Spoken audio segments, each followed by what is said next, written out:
I'm Ray Richardson. More news, opinions, and conversation when we come forward on KBLA Talk 1580. You really about to do it? 40 acres and a mule. This is bigger than the music. You really about to do it? Yeah, they tried to rig the game, but you can't fake influence. Who among us doesn't like black music? But Kendrick is right. This moment is so much bigger than music. These are serious times. We've got serious problems, and we need serious people who understand that slogans are not solutions. When you want substantial and sober analysis about things that matter to you and the ones you love, this is where you turn. We're KBLA Talk 1580, and we've got your black. Breeze drifting on by, you know how I feel. It's a new dawn, it's a new day. It's a new life for me, yeah. It's a new dawn, it's a new day. It's a new life for me. Ooh, ooh, ooh. And I'm feeling good.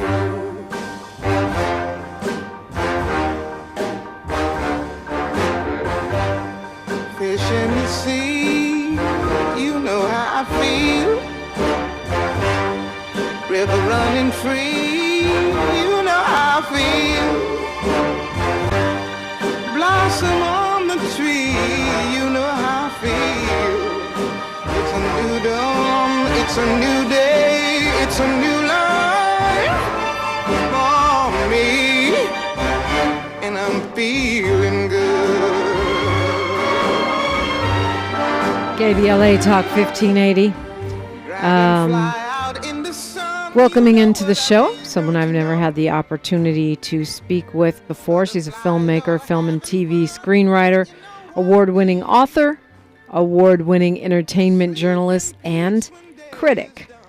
She's the director of the documentary feature film ABANITU, a family documentary, which premiered at the 2024 Essence Film Festival, and the narrative short God is a Frequency, which has also gotten recognition from festivals, a 2024 Women in Film Writer Fellow.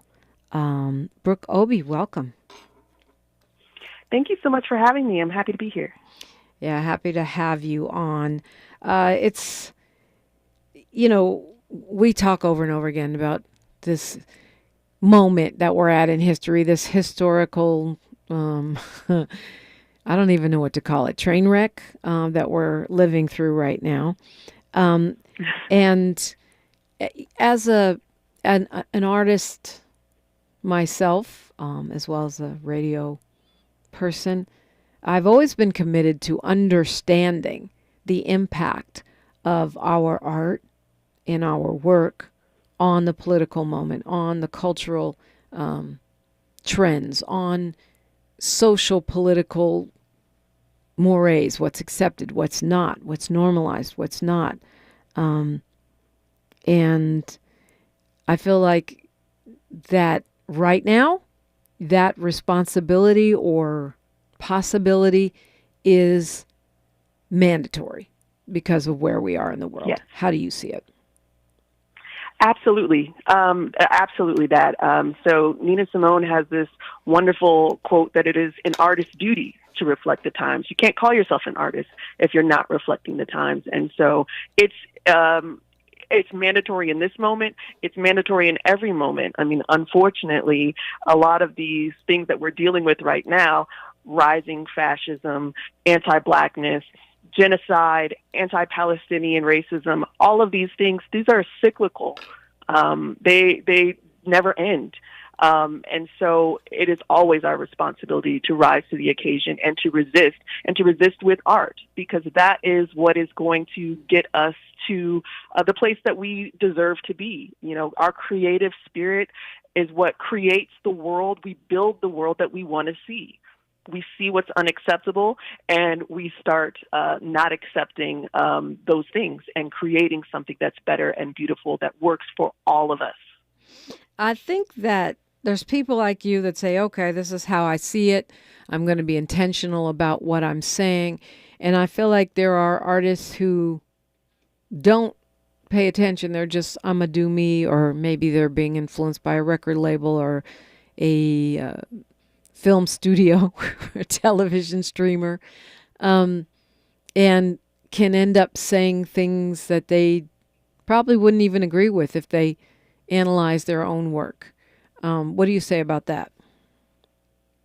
I mean, I think cowardice is a very popular stance.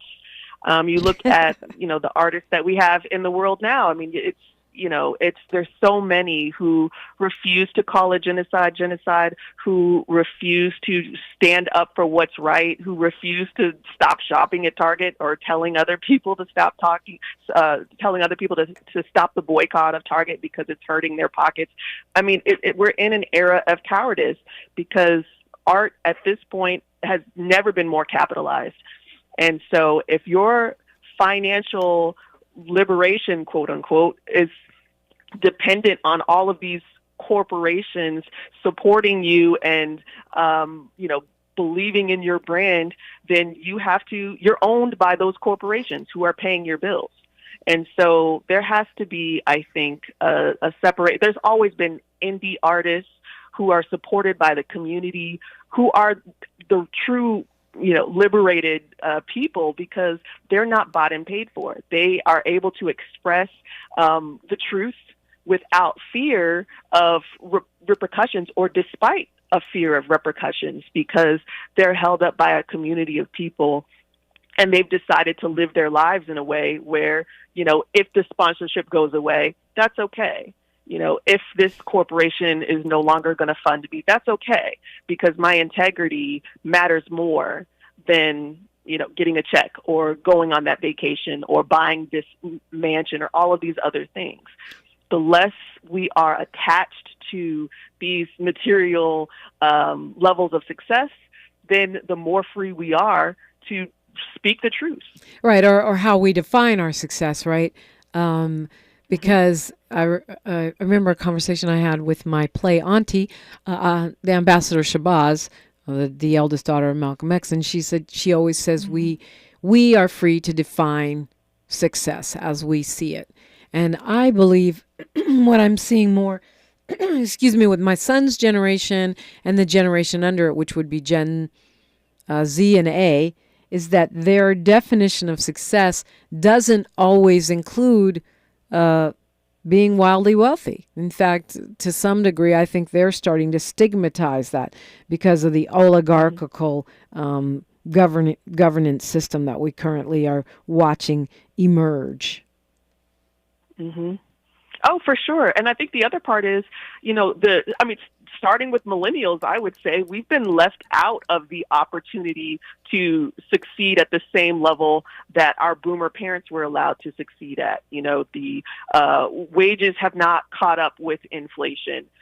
We have way more student loan debt than the boomer generation had because college is exponentially more expensive, where the boomers were able to discharge their student loan debt in bankruptcy court.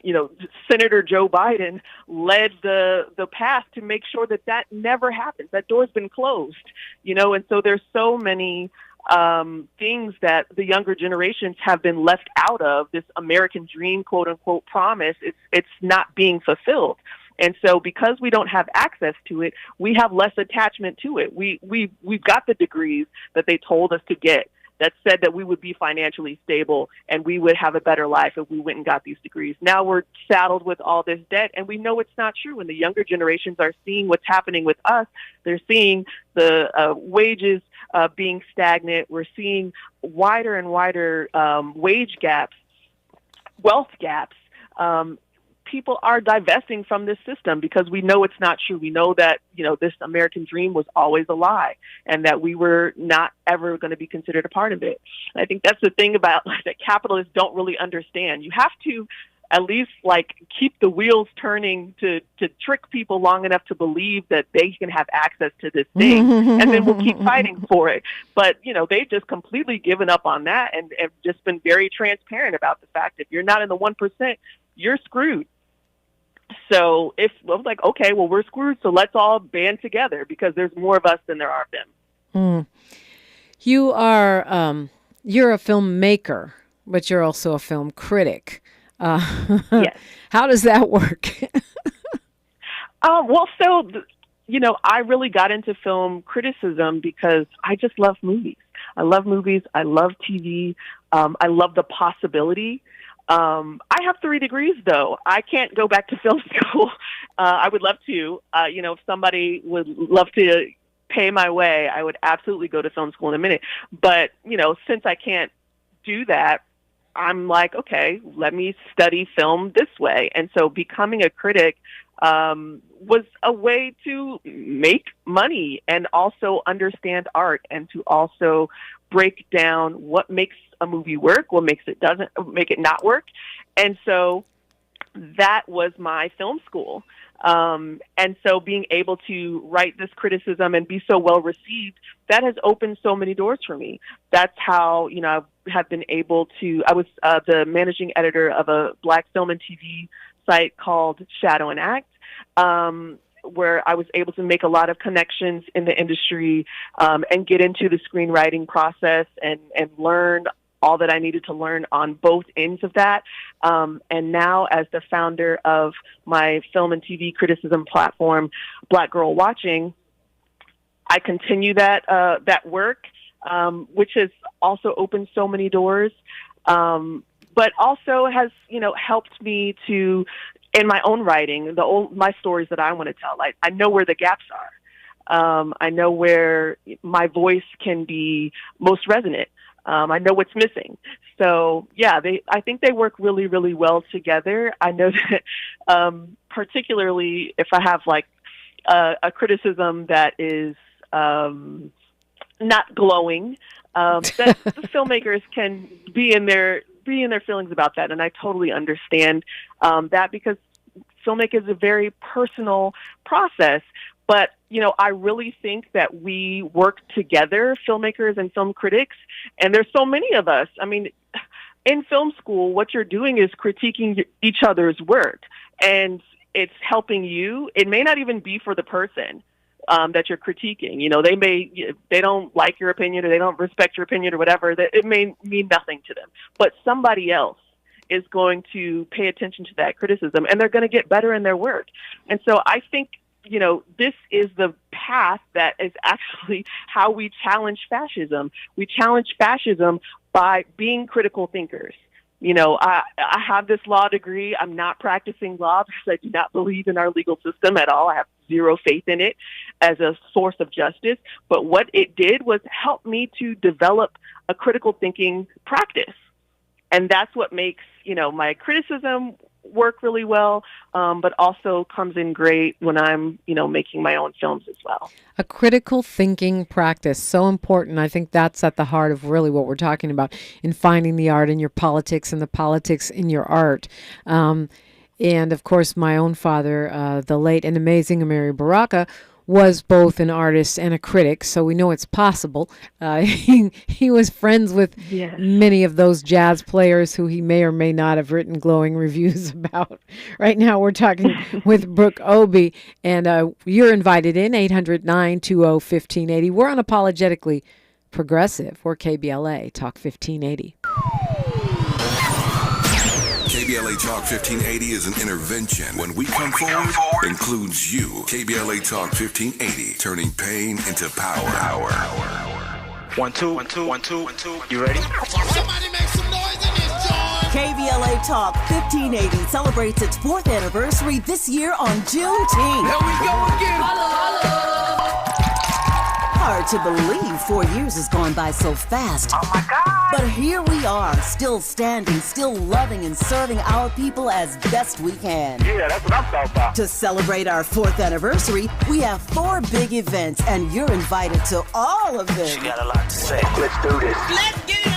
On Wednesday, June 18th, we go live on C-SPAN for the 2nd consecutive year with our Climate Justice plus Black Health Symposium. Tavis Smiley will moderate an all-star panel of thinkers and influencers as we continue our vitally important climate justice work. Hey, Tavis Smiley, call the bomb. On Thursday, June 19th, you're invited to join us as we celebrate Juneteenth and our 4th anniversary. There will be plenty of food, fun, great music, good vibes, and all of your favorite KBLA Talk 1580 hosts will be there. Yeah, man. Flip the beat. On Saturday, June 21st, there are 2 big events you're invited to attend. I can't wait to hear it. This year, KBLA Talk 1580 continues its annual partnership with the Empowerment Congress for a community celebration and dialogue to educate, engage, and empower. This year's theme is resilience in the face of chaos. Can't wait to see what's up next. Y'all ain't ready for this. And new this year is our State of Black Women in Los Angeles Symposium, moderated by Dominique DiPrima, with a luncheon to follow. Dominique will be leading a dialogue with some of the most impactful Black women leaders in Los Angeles, and you're invited to join. This is it. All of these events are free, but seating is limited, so you must register in advance at our KBLA1580.com website, where you can find all the details you need about each event. Check it out. It's our 4th anniversary, and we would love to celebrate it with you. I love you guys so much. There's nothing you can do about it. We're KBLA Talk 1580. The only black talk radio station west of the Mississippi. Thank you for having our black. Happy anniversary, KBLA! We love you. Love you. Another checkup? Why are so many people getting new puppies? Dr. Kim's veterinary office is littered with cuteness. We are booked solid for weeks, but who can say no to a puppy, right? Oh, good boy. She needs to find extra vet techs to get those pups some extra love. I need Indeed. Indeed you do. When you sponsor a job on Indeed, candidates can find it easier, so you can hire easier. Redeem your $75 credit at Indeed.com/credit. Terms and conditions apply. Now at Verizon, we have some big news for your peace of mind. For all our customers, existing and new, we're locking in low prices for 3 years guaranteed on My Plan and My Home. That's future you peace of mind. And everyone can save on a brand new phone on My Plan when you trade in any phone from one of our top brands. That's new phone peace of mind. Because at Verizon, whether you're already a customer or you're just joining us, we got you. Visit Verizon today. Price guarantee applies to then current base monthly rate. Additional terms and conditions apply for all offers. Thanks for waking up with Dominique DiPrima on KBLA Talk 1580. Thank you indeed. We're talking with filmmaker and film critic Brooke Obie. I said we were going to focus on finding the politics in your art and the art in your politics. My dad, Amiri Baraka, formerly Leroy Jones, is a founder of the Black Arts Movement, which was very much focused on the power of art to transform community and to further political movements and agendas that are in the best interests of our communities. And you mentioned before news, traffic, and sports, you mentioned this idea of critical thinking. When you look at a piece of art, a film or a television show, as a critic, what part of your politics as a progressive, as a self-described feminist, how does that enter the conversation, the critical thinking conversation of your analysis? So what I like to do, especially if I'm going to review something negatively, I like to watch it more than once. So I watch for different things. I watch for politics. I watch for cinematography, for the craft. I watch for the story. I break it down like that. But, everything isn't always going to hit on all the different points. But I think what is happening when you watch something on screen, an artist or a collection of artists, because that's how many, it takes a village to make a movie or a TV show. So what all of these artists together are communicating through the screen is a feeling. And so I pay very close attention to that. How do I feel after I finish watching? How I feel during, does it change? Is there an evolution? So all of those things I think are really, really important. So there's some really tangible things like how it looks, what the performances are giving and all of that. But there's another part of it that is very spiritual. It's the process of making art is very spiritual, and the process of receiving that art is also spiritual. Your spirit is talking to my spirit, and I pay attention to that. I listen to that. Yeah, I love that, because our art is definitely a feeling thing, and that's why we need it right now so much more than ever. Have you ever been tricked by a film where you felt really good watching it and then you went back and you said, oh, this is actually championing my demise? Why do I like it? You know what? Like, I really have. I'm going to say Black Panther. That is the movie. Yes, spicy. I went home from that. I went to the a screening on the Disney lot, and I cried and cried and cried at the end of the movie, all the way to the next day. I was crying through the press conference with the cast, and I did not really understand. Like, I thought this was maybe a happy or joyous. I couldn't understand the feelings that I was feeling. But yeah, it really took me until I think maybe 2020 to understand all the ways that movie was not really for Black people. Like, the messages were not great. They were not great for Black Americans because we only had one Black American representative, and that was Killmonger. And so the message of Killmonger was kind of like, we're too messed up because of slavery, because of all that we've been through in America. We're too messed up to go back home. We can't be re-embraced. We can't find healing within the community. I'm tripping because I just had this conversation with a Black male friend of mine last week who was telling me, why is the only Black American, or, whatever you want to call us, freedmen, Negro, ADOS, whatever, why the only person totally dysfunctional and wicked? And, he's distorted by slavery. And I do think, obviously this has been a generational trauma that's been passed down to us. But the fact that we can't be healed by that we can't have and have to be our home country, offed by the motherland. We have to be rejected by the motherland. Yeah, and he was also noting the sort of glamorization or romanticization of Africa, even though there's a lot of greatness in Africa, is sort of a us against them mentality. Well, I thought it was also pretty anti-African. The only reason Wakanda is able to succeed is because it cuts itself off from the rest of Africa. What do we see in Black Panther? We see Lagos. We see, Boko Haram terrorists who have, kidnapped women, and, you've got to have the Wakandans that come in and save them and rescue them. That's the only other African country that we see in the movie. So the messages are not great for Africans. The messages are not great for Black Americans. And also just like, I feel like it's a failure of imagination, to think of Wakanda as this place that has not been colonized, that has not been under the influence of white supremacy, that has been able to advance so technologically, but you don't know how to resolve conflict without murder. You got to murder your brother in order to resolve a conflict. You have to murder your cousin in order to resolve a conflict. Like, the Wakandans literally know no other people. They are cut off from the rest of the world, and they were in a civil war in like 5 minutes, fighting for somebody who they just met like last week, and they're killing their countrymen. I think it is. Like, where did that come from? So why do we love it so much? It's because we're finally represented in a Marvel movie. It's because we're kings and queens. It's because Angela Bassett is majestic. Is it because T'Challa? We want success. We want to be associated with sort of magic, all the magical greatness that we've been stripped of. Yes. No, all of that, yes, all of the above. I mean, I think it hits on this very kind of like FOTEP message of, we were kings and queens in Africa.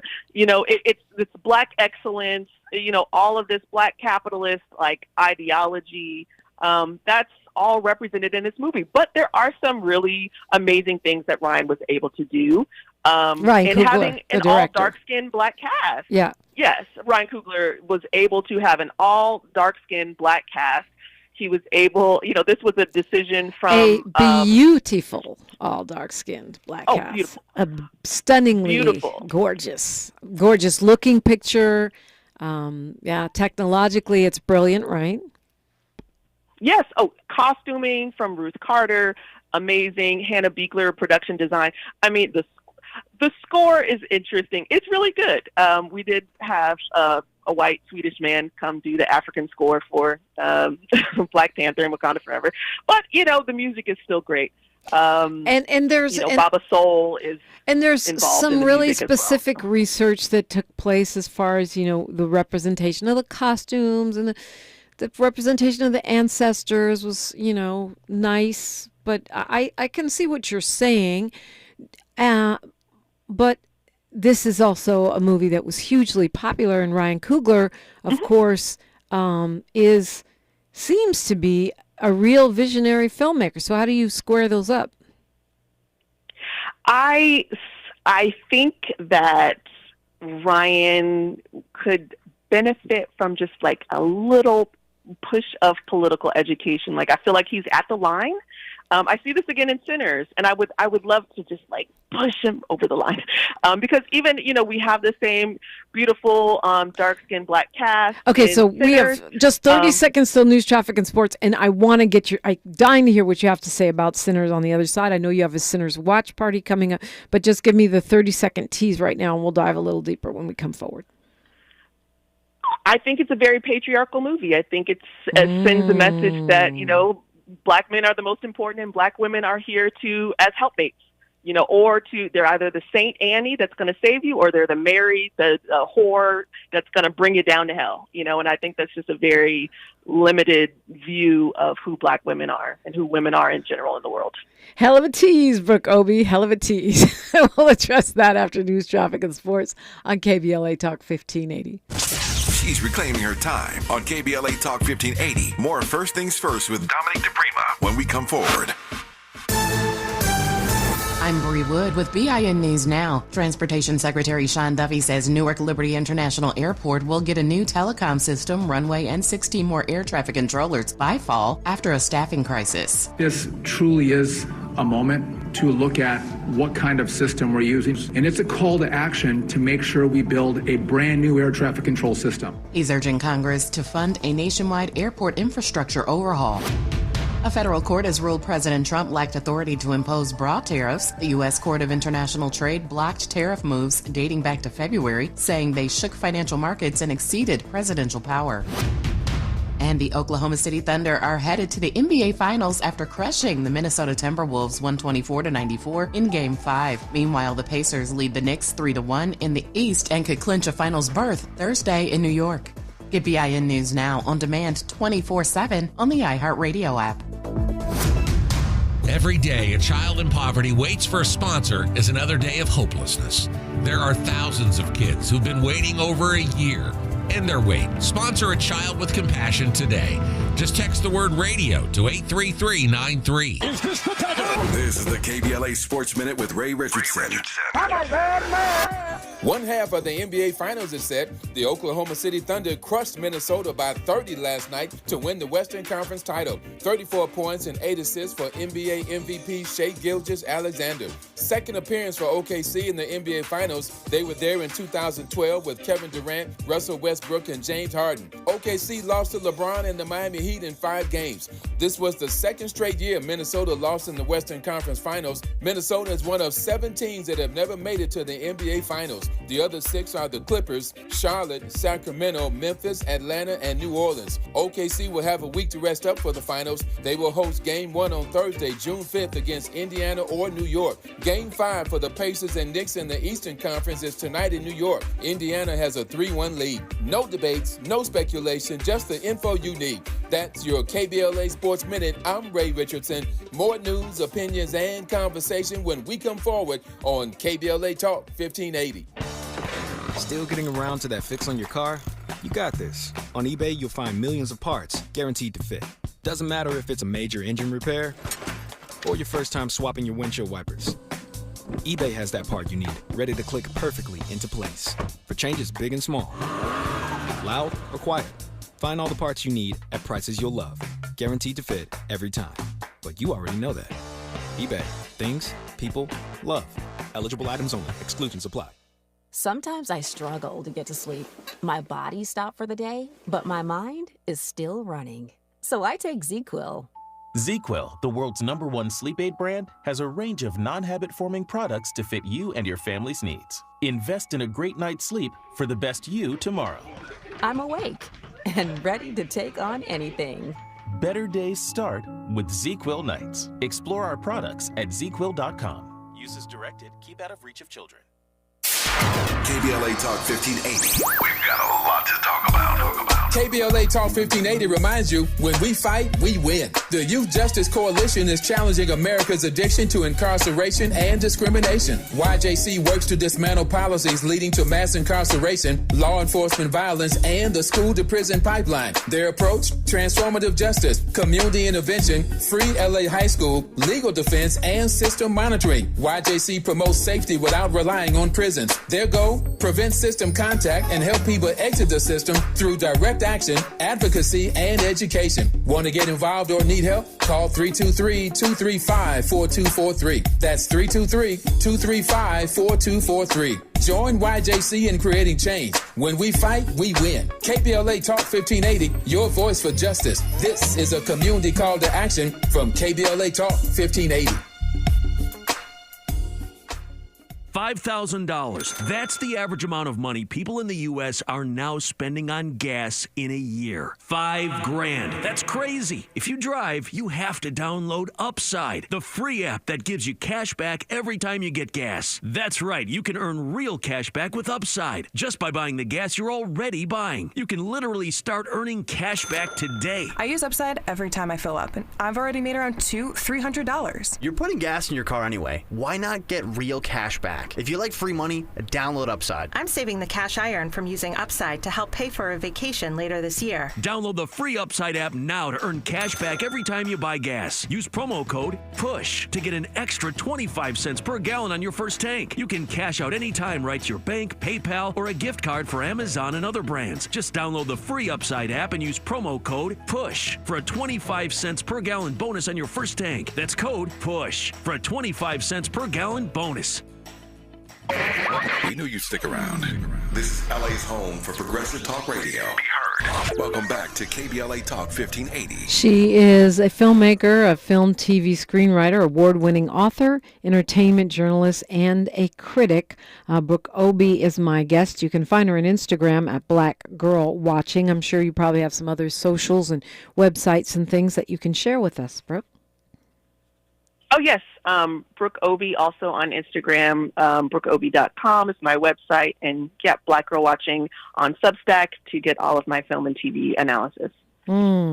Okay, so we started off Sinners. I just saw it actually Memorial Day weekend for the second time.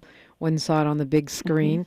And I had been looking for some interesting critique on this movie as far as, you know, the symbolism and such, and haven't found much, actually. But you started in a different place. You found it to be patriarchal.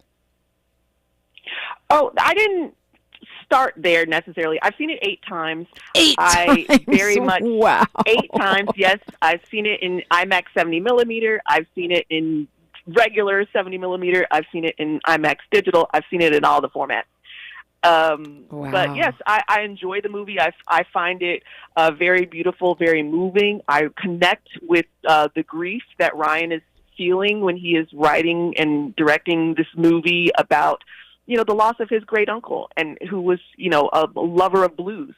And, you know, this story that came out of him as a way to say goodbye to the uncle that he didn't get a chance to say goodbye to. So I connect with all of that, like the spirit in him that sent out this movie. My spirit received that.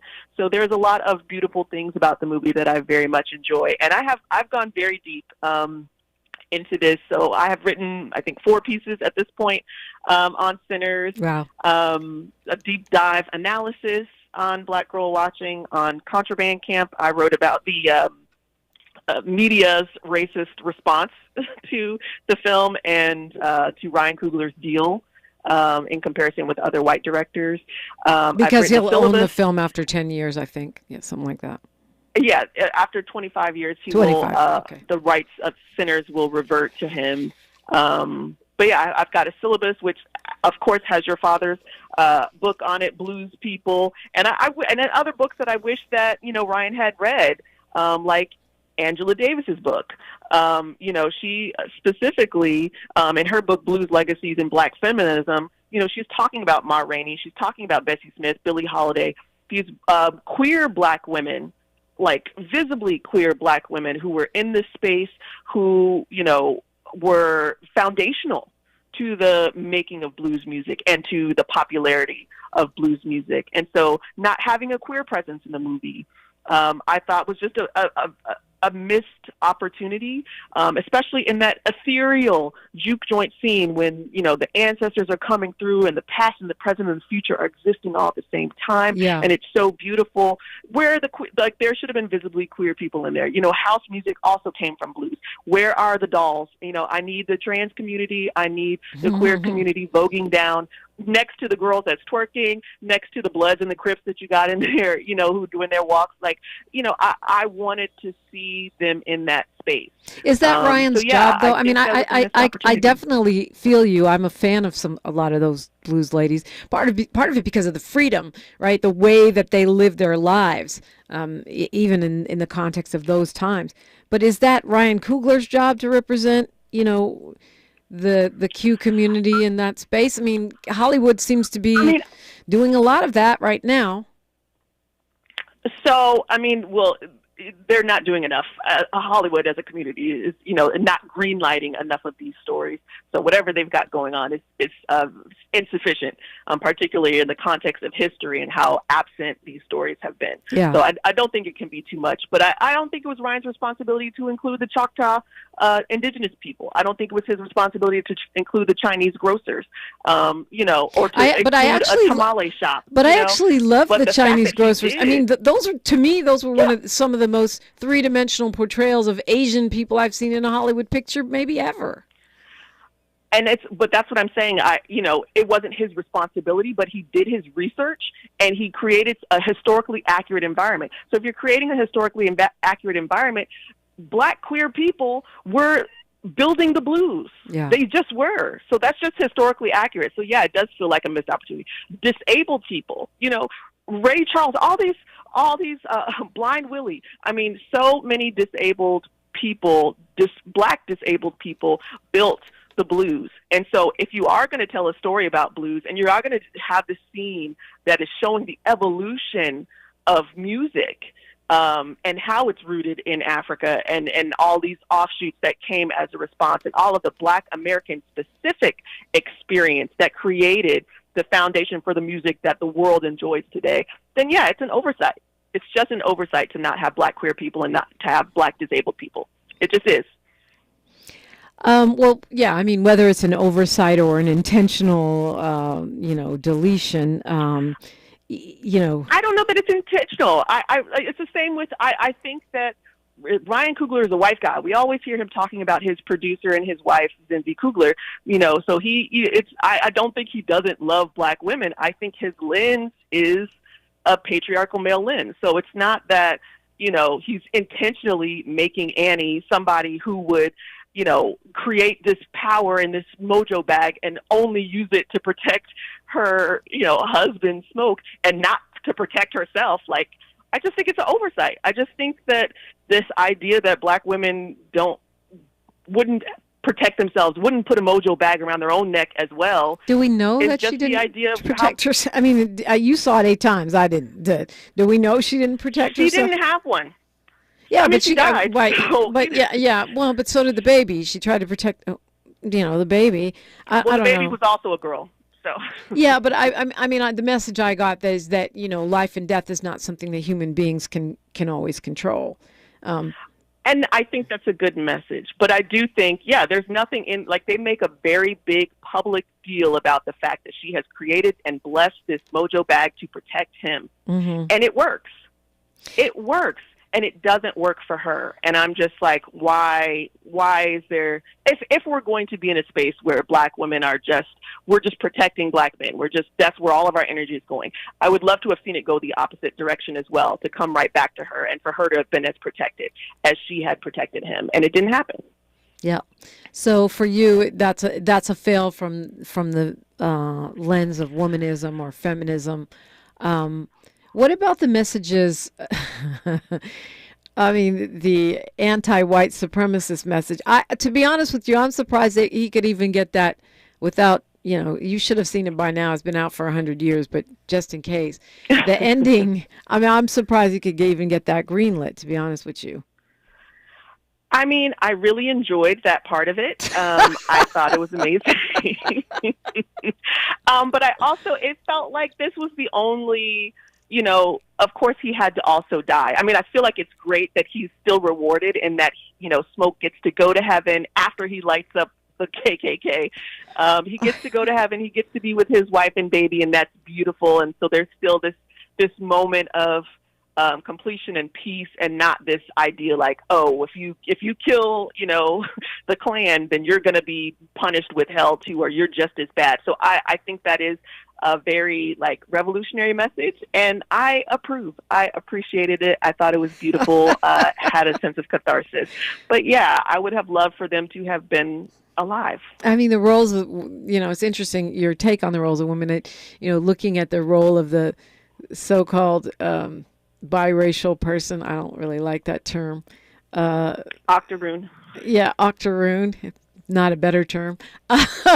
Just and her attempts to navigate both worlds ending up fairly disastrous. You talk about this beautiful. But she gets. Mm-hmm. But she gets to have this undead, the Kardashian got her man, in the end, and they get to live on forever. And so that really did make me feel a kind of way. But they're. I think the first time I watched it, but they're monsters. It's not like they're. Yeah. Okay. They're monsters. But if this is Ryan's only movie for Sinners, this is it. It's a one and done, then I think it's beautiful and perfect, and I'm happy about it. If this is a franchise and I got to look at Mary and Stack, I'm not here for it. I got you. That they get to live on. They get to live on. They get to continue telling the story. And right. They get to be in the sequels, and that. I'll throw this in. I loved seeing the portrayal of us. In that time period where it's not all about us getting whipped and chained. It could just be about, just living lives and people looking beautiful and people acting like regular people living their lives. I mean, I don't think that I've really seen much of that. It's very rare. I mean, this is 1932, Clarksdale, Mississippi. And yeah, we don't get to see that time period very often for Black people. There's plenty of Great Depression movies for white people, but seeing us in that light, I think it's really beautiful. But also, the movie shows the evolution of slavery. They weren't being whipped and chained, but yeah, they were on chain gangs with police on horseback with guns, making sure that they stayed in line. They were still sharecropping and being paid in plantation money. So, we see, that slavery is just, another name. It's an evolution, and I really appreciated that Ryan included all of that in there. Mm. Well, you are having a juke screening. I'm not sure I've ever heard of such as that, but you're having a Sinners thing coming up. Tell folks how to tap in for that if they want to keep this part of the conversation going. Yes. So I wish we could have a screening. It's not going to actually be out on digital until next week, but this Sunday, June 1st, at Project 43 over on Crenshaw, we are having Club Juke. It is a Sinners movie discussion, dinner, and dance party. So yeah, we're just going to eat good food and talk like this about the movie, what we loved about it, what we, learned from it, how it's impacted us, all of that. We're just all going to share our thoughts on the film in community with other nerds who love the movie and or people who, maybe only saw it once and wanted to see what the symbolism and all of that is. So that's what this is for. We're going to eat some good food, and we're going to have a DJ and dance. So yeah, and all the proceeds, it's a $20 donation to Project 43, which is an amazing community center, not a Black nonprofit over on Crenshaw that's hosting us. And yeah, you'll get to see where your money is going. They've got a community garden. They've got a community food pantry, horse stable, so the urban cowboys operate out of there. You'll get to see where your $20 donation is going and the community that it's feeding. So, yeah, it's going to be a great, beautiful Black time in Hyde Park, LA. All right. The info is up at Black Girl Watching on Instagram. And, when we come forward, we're going to find out what's happening with you and your films, how we can track that. But, I saw a really interesting post you had on the Oscars. We don't have time to go too deep into Wicked, but you make an analogy with Kamala Harris, which is quite surprising, spicy. Maybe we'll get to all that when we come forward with Brooke Obie on KBLA Talk 1580. More of First Things First with Dominique DiPrima when we come forward.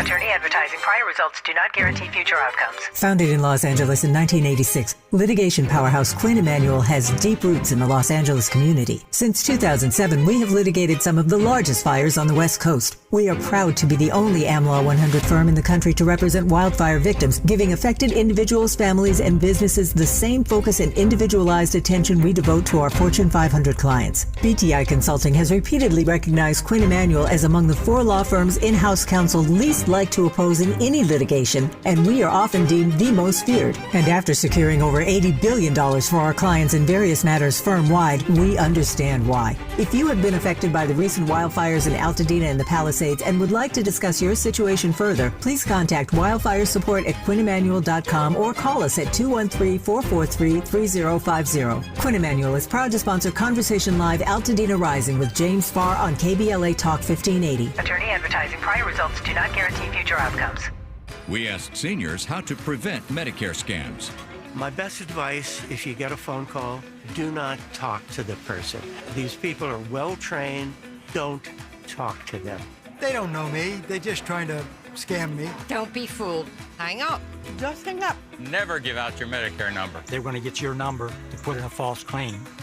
If I get a call from someone, I don't pick up the phone. And should I pick up the phone and they ask for information, then I hang up. How do you detect Medicare fraud? Just like I check my credit card statements, I check my Medicare statements monthly. Scammers can get a hold of your number, order medical devices through your account, and you're not even going to know about it if you don't look at your statement. Check your statement every month. If you get your statement and you see something that you know you did not have done, you report it. Call your Senior Medicare Patrol.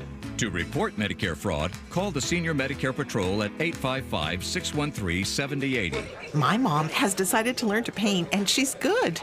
My dad's now into creative cuisine, and I've already put on 6 pounds. Learning new things comes with age. My mom, she started forgetting my name and what we're talking about. Forgetting well-known things doesn't. Memory loss may be a sign of Alzheimer's disease. Early detection gives you and your loved one time to plan for the future. Learn the warning signs of Alzheimer's at 10signs.org. Brought to you by the Alzheimer's Association and the Ad Council. New Always Pocket Flex Foam will change the way you think about pads. Get full-size protection in a surprisingly tiny pack that fits right in your purse or pocket. Perfect for life on the go. With up to 0 leaks, 0 feel, and 0 bunching, you'll forget you're even wearing a pad. And Always Pocket Flex Foam is designed to adapt to your body, so you can move freely and confidently throughout your day. Experience the future of period protection with new Always Pocket Flex Foam. Pick up your pack today. The conversation continues right now with Dominique DiPrima on First Things First. Right now we're talking with Brooke Obie. Time flies when you're on the radio. It truly does. Brooke, I want to start at the end, which is how we can support you. You mentioned Substack. We can subscribe to your critical articles there. What else can we do? How can we support the films and the film criticism? So, I mean, absolutely. If paid subscribers over on Substack are really just keeping this thing going, and I really, really appreciate that. I love to keep, I think art criticism is a public service. It's a public good, and so I like to keep as much of it free as possible. So my paid subscribers really help to do that, while also getting some, amazing extras like this Center Syllabus, which is a very in-depth deep dive into the themes of the film and the resources that can kind of take you further. So Yeah, that I think and a is the Substack, number one way right now. subscription is not millions of dollars. I mean, I don't know how much yours is, but they're usually pretty affordable. Oh, for sure. So you can do a monthly, which is $8, or you can get a discount with annual and do $80. Yeah. But if you come out to Club Juke in LA on June 1st, this Sunday, you'll also get a 20% off link so that you can get it for about $64. Yeah. So yeah, it's definitely affordable. Yeah. And what else you got going on that we can support? So, yes, my film, ABANITU, a family documentary, we're going to have a screening of that down on the farm in Person County, North Carolina. It is going to be the 119th anniversary of our family farm that's called ABANITU, which is what my documentary is about. So we're going to do that around our family reunion, 4th of July. So if you're in Person County, North Carolina, you can definitely come on over for that. But I am absolutely, after world premiering at the Essence Film Festival last year, putting ABANITU, a family documentary, on streaming as well. So if you stay tuned to Black Girl Watching, you can get the updates on when that will be available to stream. Follow Black Girl Watching on Instagram. Go to Brooke Obie on Instagram or brookeobie.com and follow all of these things. We're almost out of time here, so we probably don't have time to get to all of the things I teed up. But the Kamala Harris Wicked parallel made me laugh out loud. I'm not going to lie. I mean, yes. So, in Wicked, you have Ariana Grande's character, Galinda, who is, basically somebody who is trying to hold back Elphaba from, talking about the genocide of the animals. She's trying to say, look, the more you talk about the genocide of the animals, the worse you're making it for everybody. I hope you're happy. I mean, that was a big thing after Kamala Harris's loss in the election last year. So many liberals, so many black liberals, many white liberals were saying, to the people who were standing up and trying to push Kamala to the left, trying to tell her that, we need an end to this genocide in Gaza. And this is a hard line. This is a hard moral line. We will not stand for this, and you shouldn't stand for it either. And she would not budge. She would not separate herself from Biden's policies. And a lot of those liberals were speaking just like Galinda. I hope you're happy now. I mean, the reality is, until if Palestinians can be genocided, anybody can be genocided. We're just watching this happen, and it's only going to be a matter of time before it's our turn. Yeah, well, I mean, I think it's been our turn, but yeah, we could do a whole show about that, because I felt that she did try to separate as much as she could, but they made some stupid mistakes, like not putting Rashida Tlaib on stage at the DNC. Why would you not do that?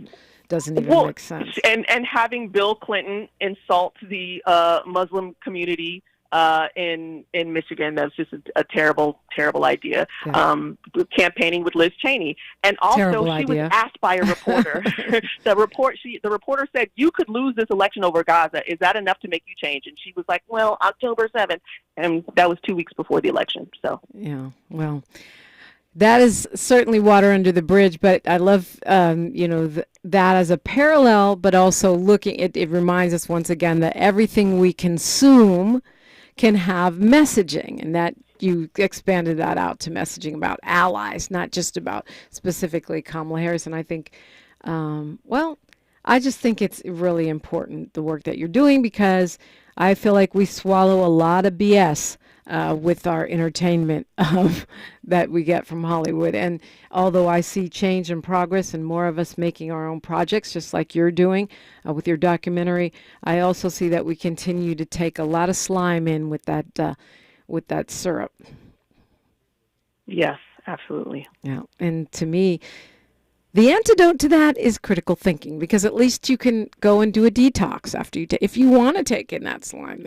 That's your prerogative, but at least you can go and do a detox and make sure you're not running around spitting out talking points that undermine your very self and your own creative future. Amazing that you're so fearless in Hollywood. A lot of folks that operate in Hollywood spaces don't even want to talk about Gaza or anything pertaining to Black lives at this moment in time, because they're preemptively surrendering and cowering and hoping that they can just keep working. How do you stay so fearless? I mean, it's reflected in my finances. I will say that, which is why I love my paid subscribers. You really do keep me going. You really do. But I mean, I also know at the end of the day, I can live in my parents' basement. I've done it before. I'll do it again. If that's what it comes down to, I will go home. I got a farm, my Papa John's house is 100 years old. Nobody's living in it. I'll go there if I have to. I mean, nothing is going to stand in between. I can't live a life that is dishonest, that is not rooted in integrity. I just feel like my ancestors, parents, sacrificed too much and created a space where I could be free enough to want freedom, not just for myself but for everybody else. So if you just if it's financial, you're never going to have enough. Yeah. There's always going to be somebody that has more, and there's always going to be somebody that can take it away. So then you're not really free. So we all got to be free in order for that to be the case. So that's what we got to fight for. Well, Brooke Obie, it's a pleasure to talk with you. I hope you'll come back again. Anytime. Thank you so much for having me. Tavis Smiley's up next. He's got a fully loaded show for you on deck. Don't forget to tap in with me on social media. We're at KBLA 1580 everywhere. I'm at DiPrima Radio, DIPRIMA, and then radio. Let the arguments and the fellowship continue off the air as well as on the air. Like my mama used to say, history is now, and we're making it together. Until tomorrow, one love. KBLA 1580 Santa Monica. I'm Bree Wood with BIN News Now. Transportation Secretary Sean Duffy says Newark Liberty International Airport will get a new telecom system, runway, and 16 more air traffic controllers by fall after a staffing crisis. This truly is a moment to look at what kind of system we're using. And it's a call to action to make sure we build a brand new air traffic control system. He's urging Congress to fund a nationwide airport infrastructure overhaul. A federal court has ruled President Trump lacked authority to impose bra tariffs. The U.S. Court of International Trade blocked tariff moves dating back to February, saying they shook financial markets and exceeded presidential power. And the Oklahoma City Thunder are headed to the NBA Finals after crushing the Minnesota Timberwolves 124-94 in Game 5. Meanwhile, the Pacers lead the Knicks 3-1 in the East and could clinch a finals berth Thursday in New York. Get BIN News Now on demand 24/7 on the iHeartRadio app. Every day,